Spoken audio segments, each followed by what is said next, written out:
Selamat siang pemirsa dimanapun Anda berada. Jumpa lagi dengan saya Natalia Mastika dalam program kesayangan kita Ceker Ayam, Cek Edukasi Informasi Pelayanan Menyeluruh. Senang sekali rasanya selama 20 menit ke depan saya dapat menemani Anda, tentunya dalam tema dan topik yang sangat menarik nih, dan juga dihadiri oleh narasumber kita yang sangat berkompeten di bidangnya. Nah pemirsa, jika saya tanya mengenai penyakit ginjal, apa nih yang muncul di benak Anda? Apakah mungkin sebagian dari kita berpikir bahwa penyakit ginjal ini merupakan penyakit yang sangat menakutkan? Atau mungkin penyakit yang bisa menular? Dan mungkin banyak lagi nih mitos-mitos yang berkembang di masyarakat mengenai penyakit ginjal ini. Nah, oleh sebab itu pemirsa, dalam edisi kali ini kita akan memperbincangkan topik yang sangat menarik nih, yaitu mengenai bagaimana pencegahan dan deteksi dini terhadap penyakit ginjal dalam rangka memperingati Hari Ginjal pada tahun ini yang jatuh setiap hari Kamis pada minggu kedua di bulan Maret ini. Nah, baik pemirsa, sebelum kita melanjutkan bincang-bincang kita, terlebih dahulu kita sapa dulu nih narasumber kita. Yuk, masuk.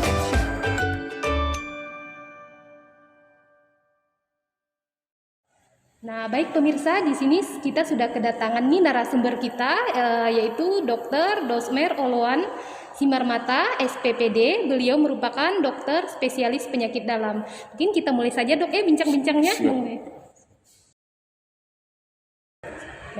Baik dokter, kita mulai saja bincang-bincangnya dok ya. Siap. Mungkin yang pertama-tama yang ingin saya tanyakan nih dok, saya ingin bertanya apa sih sebenarnya penyakit ginjal ini dok? Mungkin dokter bisa jelaskan? Ya. Penyakit ginjal ya. Nah, penyakit ginjal itu definisinya adalah adanya gangguan fungsi ginjal ya, kerusakan baik struktural maupun fungsi ginjalnya yang memberikan efek terhadap kesehatan seorang manusia. Jadi sudah ada gangguan fungsi dan struktural. Itulah yang dinamakan penyakit ginjal dan biasanya berlangsung sudah lebih dari 3 bulan. Ya. Berarti ada itunya waktunya dok ya, 3 bulan gitu. Kalau ya? untuk yang penyakit ginjal kronik. Untuk penyakit ginjal kronik, baik dok. Untuk tanda dan gejala penyakit ginjal ini seperti apa sih dok sebenarnya? Mungkin bisa dibagi. Ya, kalau penyakit ginjal pada umumnya pada saat awal ya, penyakit ginjal pada saat awal itu biasanya tidak ada gejala dia. Gitu. Nah, itulah yang menjadi masalah dan diperlukan deteksi awal untuk mengetahui kelainan ginjalnya seperti apa gitu. Baik. Karena pada saat awal pertama sekali kelainan ginjal itu belum menimbulkan gejala dia. Seiring berjalannya waktu, nah fungsi ginjalnya semakin berat terganggu, maka mulai timbul gejala. Bertahap gitu dok. Ya, jadi gejala itu justru muncul ketika kerusakan ginjalnya sudah lebih lanjut gitu, bukan di awal. Makanya pada saat awal dia tidak ada gejala. Nah, ketika pada saat sudah jatuh ke keadaan gagal ginjal yang sudah lama atau sudah berat, maka muncullah gejalanya antara lain mudah capek, lemah gitu ya, pucat karena anemia Hb yang rendah, atau juga pasien seringnya datang dengan sesak nafas, bengkak di seluruh badan. Kencingnya semakin berkurang, semakin jarang gitu dan semakin sedikit, dan bisa bikin gangguan penurunan, bahkan bisa sampai penurunan kesadaran atau kejang. Nah, jadi seperti itu tadi tanda dan gejala dari penyakit ginjal ini sendiri. Kemudian dokter, untuk penyebab penyakit ginjal ini apa sih sebenarnya dok penyebabnya? Ini bisa dijelaskan? Ya, penyebab gagal ginjal itu sendiri atau penyakit ginjal itu ada banyak dia ya. Jadi kalau ada penyebabnya karena gangguan metabolik, misalnya itu karena penyakit gula, ya, obesitas atau kegemukan, atau penyakit metabolik lainnya. Yang kedua bisa karena tekanan darah tinggi, hipertensi, atau yang lain bisa karena penyakit autoimun seperti penyakit lupus atau penyakit autoimun glomerulonefritis lainnya. Dan yang lain bisa karena batu saluran kemih atau batu di ginjal. Ada juga infeksi saluran kemih yang lama yang tidak ditangani dengan baik. Nah, itu adalah beberapa penyebab gangguan ginjal. Baik. Jadi beberapa penyebabnya tuh termasuk tadi itu ada hipertensi dok ya, Ya, penyebabnya, hipertensi. kemudian segala batu ginjal dok ya, dan banyak lagi penyebab-penyebab yang lain yang bisa mendukung terjadinya penyakit ginjal ini sendiri dok ya. Ya, Baik. dan hipertensi di Indonesia paling banyak penyebab terjadinya penyakit gagal ginjal. Oh, kebanyakan hipertensi yang Hipertensi menyebabkannya dia, ya dok ya. Baik. Kemudian bagaimana sih dok pengobatan penyakit ginjal ini? Seperti apa? Nah, kalau bicara mengenai pengobatan, berarti seperti saya bilang tadi, deteksi awal jauh lebih baik. Iya. Karena biasanya pengobatan itu kita obat dari awal gitu. Jadi pencegahan supaya jangan sampai ke keadaan gagal ginjal kronik yang memerlukan cuci darah. Gitu. Nah, secara umum untuk pengobatannya ya berarti berdasarkan penyebabnya apa. Iya ya. Oh. Nah gitu. Kalau misalnya penyebabnya karena hipertensi, maka darah tinggi, hipertensi atau tekanan darahnya harus dikontrol Oh iya. sampai target yang diinginkan. Gitu. Iya sih. Kalau karena sakit gula atau diabetes, maka gulanya dikontrol.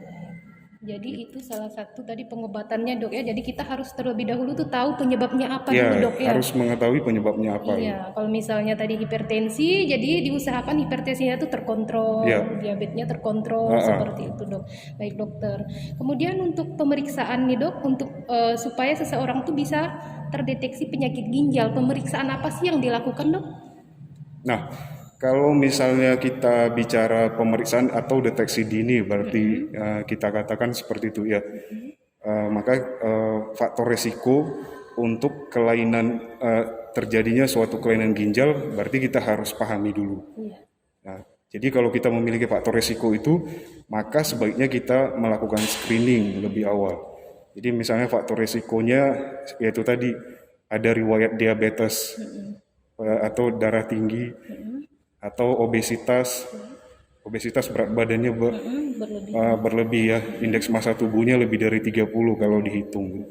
Atau di keluarga ada riwayat penyakit ginjal sebelumnya, atau pasien dengan riwayat penyakit jantung atau penyakit pembuluh darah lainnya, dan di keluarga sudah ada riwayat penyakit ginjal atau sakit gula.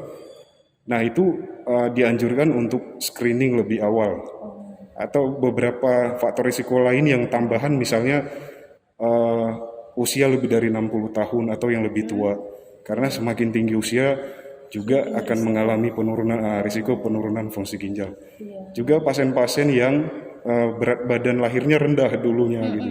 Riwayat berat badan lahir rendah atau punya kebiasaan minum obat anti nyeri dalam jangka waktu lama, atau pasien yang punya riwayat batu saluran kencing atau batu ginjal, atau infeksi saluran kencing yang tidak tuntas-tuntas. Nah itu faktor risiko untuk terjadi kelainan ginjal. Nah jika pada seseorang punya faktor risiko tersebut, maka dianjurkan untuk screening.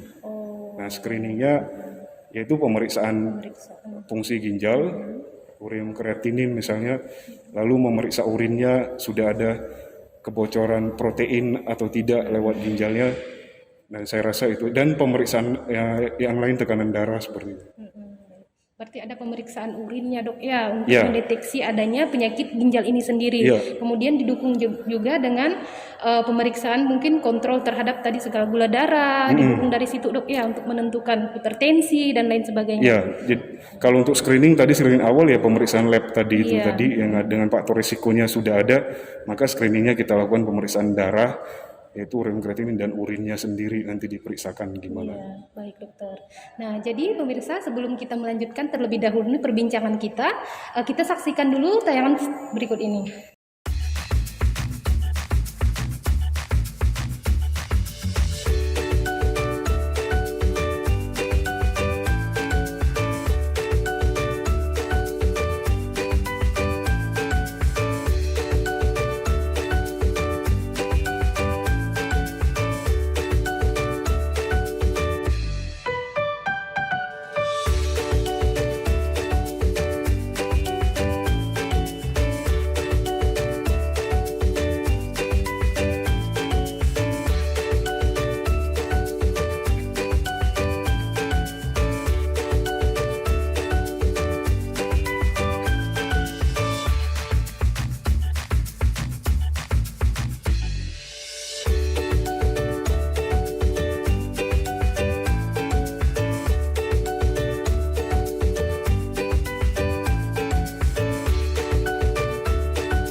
Baik pemirsa, kembali lagi kita melanjutkan bincang-bincang kita mengenai penyakit ginjal.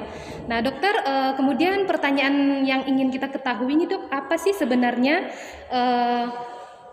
yang harus kita lakukan jika seseorang itu didiagnosa menderita penyakit ginjal? Apa yang harus dilakukan? Misalnya jika seseorang itu didiagnosa menderita penyakit ginjal ini dok. Ya, tentunya kalau bicara mengenai apa yang dilakukan terhadap penyakit ginjal, nah makanya kita harus tahu dulu ini kelainan ginjalnya bersifat baru atau akut kita bilangnya, atau memang sudah penyakit ginjal yang kronik yang sudah lama gitu, lebih dari 3 bulan. Nah, untuk penyakit ginjal akut itu biasanya penyebabnya bisa karena infeksi, ya karena kurang cairan, atau mungkin pengaruh obat atau racun tertentu yang bisa membuat kerusakan fungsi ginjal sementara atau akut. Nah, untuk hal itu berarti penanganannya sesuai penyebabnya berarti. Ya kalau fungsi ginjalnya masih akut kelainannya, nah kalau misalnya karena kurang cairan, maka minumlah secukupnya gitu. Beberapa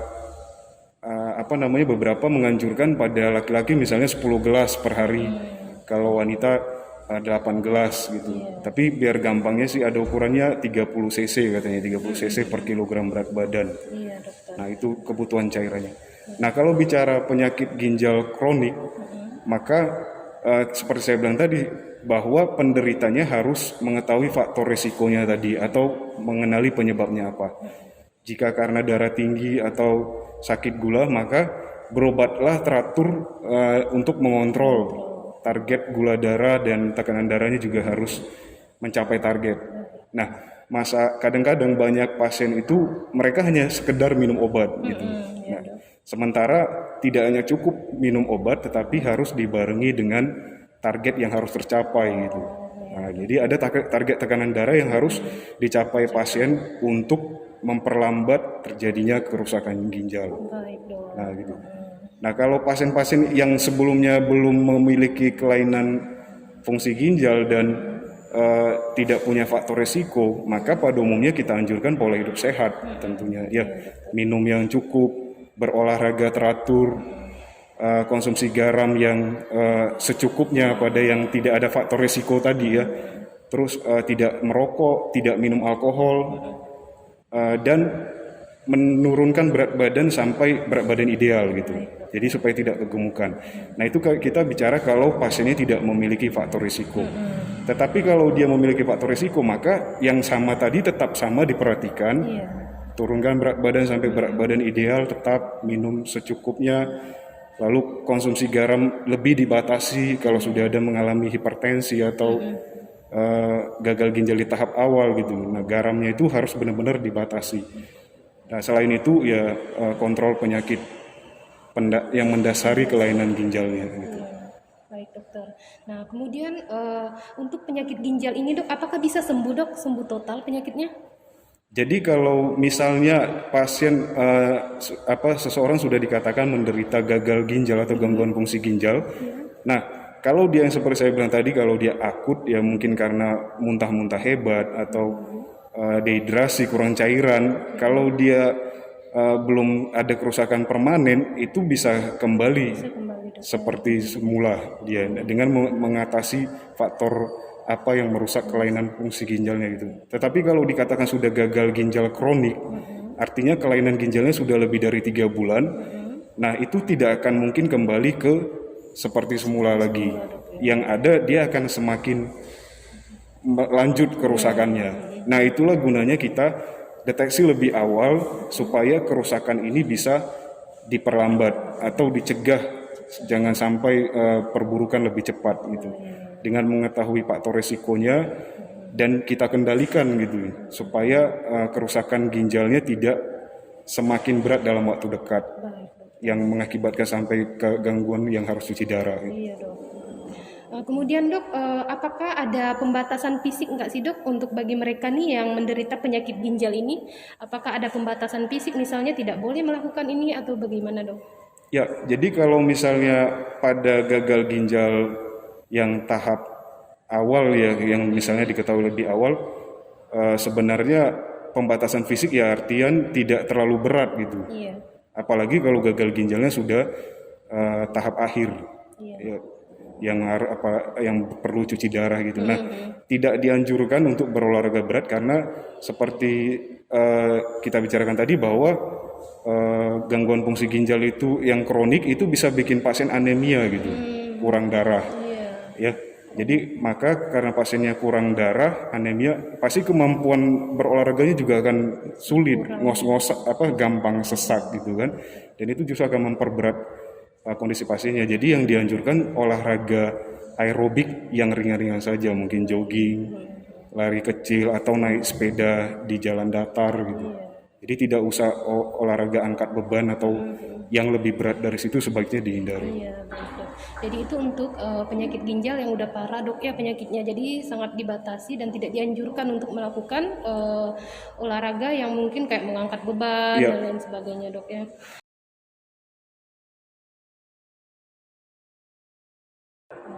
Nah, baik dokter, ini kita ada pertanyaan masuk nih melalui Instagram kita, yaitu Promkes RSUD Kota Pontianak. Jadi pertanyaannya itu mengatakan bahwa apakah sama kebutuhan kecukupan air minum untuk yang usia lanjut dengan kita yang biasa seperti ini? Apakah ada ketentuan berapa liter mungkin kecukupan kebutuhan air minumnya? Ya, kalau bicara mengenai kebutuhan konsumsi air sehari berdasarkan ini, kita pada kondisi yang artinya pasien tidak mengalami gangguan ginjal sebelumnya, artinya masih dalam keadaan sehat, itu kebutuhan cairan untuk sehari-hari, hitungannya kalau misalnya pasien laki-laki itu kebutuhannya 30 cc per kilogram berat badan. Per kilogram berat badan. Oh, Nah, kalau perempuan dia 25 cc per kilogram berat badan. baik. Itu untuk semua usia, Dok, ya? Ya, itu untuk kondisi ketika kita nggak ngapa-ngapain gitu. Jadi nggak ada aktivitas gitu. Nah, kalau dia ternyata aktivitasnya berat, lebih banyak mengeluarkan keringat atau suhu yang panas, nah itu disesuaikan lagi. Jadi ditambahkan, atau pada saat itu pasiennya ada muntah-muntah hebat atau mencret, nah pasti ada yang keluar lebih banyak dari kebutuhannya, bisa ditambah. Tetapi pada saat yang kebutuhan cairan perharinya itu kondisi stabil dan tidak hanya duduk-duduk saja seperti kita sekarang itu hanya kebutuhannya seperti saya bilang tadi, tanpa memandang usia. Untuk laki-laki 30 cc per kilogram berat badan, untuk perempuan 25 cc per kilogram berat badan, dan itu disesuaikan dengan kondisi umumnya. Jadi lain kalau ada penyakit jantung dengan riwayat bengkak, nah itu juga harus hati-hati, itu harus dikonsultasikan ke dokter untuk kebutuhan cairannya. Baik, jadi untuk kebutuhan cairan itu bergantung lagi kepada kondisi kita saat itu. Kondisi Dok, ya? saat itu. Ya. Baik dokter, saya ingin tahu nih dok, bagaimana sih fungsi ginjal ini sebenarnya apa sih dok? Ya, ya ini pembahasan yang menarik ya Mbak ya, karena kita tahu ginjal sendiri itu merupakan salah satu organ vital di dalam tubuh kita, karena begitu banyaknya fungsi kerja ginjal yang harus dilakukan untuk menjaga supaya tubuh kita tetap sehat. Bahkan dunia sekarang sudah menetapkan ya tanggal 10 Maret sebagai Hari Ginjal Sedunia setiap tahunnya, karena begitu aware-nya atau begitu perhatiannya kita terhadap kesehatan ginjal. Nah, fungsi ginjal itu ada beberapa. Yang pertama, mengatur keseimbangan cairan di dalam tubuh. Ya, jadi supaya keseimbangan cairan itu terjaga dan baik, maka ginjal harus bekerja dengan baik. Selain itu, fungsi ginjal juga membuang racun yang masuk ke dalam tubuh atau sisa metabolisme dari makanan yang kita makan dan minuman yang kita minum. Nah, itu sisa metabolisme dan racunnya dibuang melalui ginjal lewat kencing atau urin. Ya. Selain itu, ginjal juga menghasilkan beberapa hormon yang salah satunya mengontrol tekanan darah. Ya, jadi orang darah tinggi bisa disebabkan karena kelainan ginjal. Atau sebaliknya, tekanan darah tinggi yang tidak terkontrol akan mengakibatkan kelainan ginjal juga. Nah, yang keempat, fungsinya itu menghasilkan hormon yang menghasilkan sel darah merah. Ya, jadi makanya orang gagal ginjal anemia. Kenapa anemia? Karena hormon yang dihasilkan untuk memproduksi sel darah merah itu berasal dari ginjal gitu. Selain itu ginjal juga berfungsi untuk mengaktifkan vitamin D. Ya, kita tahu vitamin D diperlukan untuk kesehatan tulang tentunya. Nah, itu yang menjadi masalah, makanya orang-orang sakit ginjal yang tidak yang sudah gagal ginjal kronik itu bisa mengalami komplikasi kelainan tulang ya, karena kelainan metabolisme vitamin D tadi. Dan yang terakhir itu dia juga menjaga keseimbangan mineral di dalam tubuh, di dalam darah, terutama kalium, natrium, dan fosfor. Ya, jadi bisa jadi gangguan elektrolit, kalium, dan segala macam. Jadi begitu banyaknya fungsi ginjal yang berusaha untuk menjaga supaya tubuh kita tetap sehat. Untuk itulah kita harus berupaya menjaganya supaya tetap lebih baik. Jadi banyak sekali ya sebenarnya fungsi ginjal ini yang tidak kita ketahui dok ya sebenarnya. Kemudian dok, mungkin dokter bisa berbagi tips nih bagaimana pencegahan yang bisa kita lakukan supaya menjaga supaya ginjal kita ini tetap terjaga dok. Seperti apa dok? Ya, jadi kalau misalnya kita mau menjaga kesehatan ginjal, maka kita bedakan dulu bahwa kita yang sehat tidak ada penyakit sama sekali dengan yang punya faktor risiko tadi. Nah, secara umum ya tips yang tadi disebutkan bahwa yang secara umum sama perlakuannya yang mulai dengan gaya hidup sehat. Ya, jadi olahraga teratur, terus konsumsi air secukupnya sesuai dengan anjuran dokternya, terus tidak minum alkohol, tidak merokok, mencapai berat badan ideal bagi yang obesitas atau yang terlalu underweight atau berat badannya di bawah normal juga harus mencapai berat badan idealnya, dan konsumsi garam dibatasi. Ya, jadi garam itu kebanyakan kita kan taunya garam itu yang asin aja. Padahal garam yang dimaksud itu istilah untuk natrium.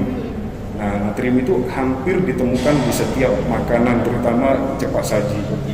Nah, jadi kebutuhan garam harus dibatasi. Itu secara umum yang tadi saya sampaikan. Nah, kalau yang sudah punya faktor resiko, maka faktor resikonya dikendalikan. Jadi kalau dia punya tekanan darah tinggi, sakit gula, kolesterol, asam urat, nah itu semua dikontrol dengan baik dengan diet, tetap dengan diet dan olahraga teratur, baru dibantu dengan obat-obatan. Nah, karena itu tujuannya untuk memperlambat kerusakan ginjal tadi. Dan yang paling penting kalau punya faktor risiko, maka deteksi dini awal tadi boleh ditanyakan ke dokternya untuk pemeriksaan fungsi ginjalnya bagaimana dengan dilakukan pemeriksaan darah dan urin atau mengukur tekanan darah. Jadi setiap kita yang usia di atas 30 tahun sudah seharusnya mengecek tekanan darahnya untuk screening langkah awal untuk menghindari kelainan ginjal tadi. Jadi intinya itu supaya terhindar dari penyakit ginjal ini dok ya, kita melakukan pola hidup sehat lah dok ya. Kemudian dengan melakukan kontrol terhadap penyebabnya tadi sendiri. Penyebabnya tadi. Ya, baik dokter. Nah, dan satu lagi jangan stres. Oh iya. Karena betul. Stres itu banyak sekali masalah. Iya yang betul. timbul. Dan satu lagi tambahan jangan stres kata dokternya. Jadi kita tidak boleh stres karena stres ini biasanya merupakan pencetus semua penyakit ya dok ya. Lebih banyak masalah dia. Iya. Nah, baik pemirsa, tidak terasa ya kita sudah sampai di penghujung acara. Semoga informasi yang kami berikan ini dapat bermanfaat untuk pemirsa di rumah. Dan saya juga mengucapkan terima kasih nih dok kepada dokter yang sudah mau berbagi informasi yang sangat menarik nih bagi kita di sini. Terima kasih, sangat menarik sekali informasinya. Kemudian akhir kata saya Natalia Mastika dan narasumber kita Dr. Dosmer Oluan Simarmata SPPD pamit undur diri, sampai jumpa di acara selanjutnya.